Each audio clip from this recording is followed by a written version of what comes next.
Ni satu ilmu bersama Angah. Okey, sini. Angah nak tunjuk dengan korang. Depan Angah ni ada satu mesin basuh. Masalah dia, bila nak spin, korang nak kena buka cover belakang ni.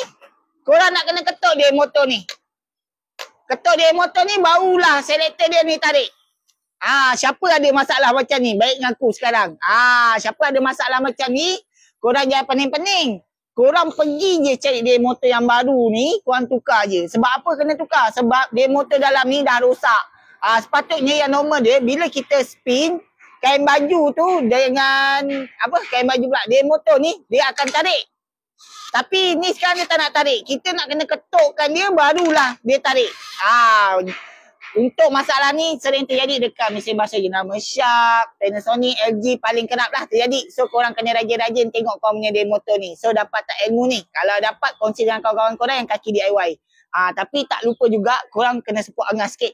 Dapatkan WC Pro dalam beg kuning Angah ataupun di bio Angah. Alright, so ingat nak jimat apa? Kita DIY je. Assalamualaikum. Bye-bye.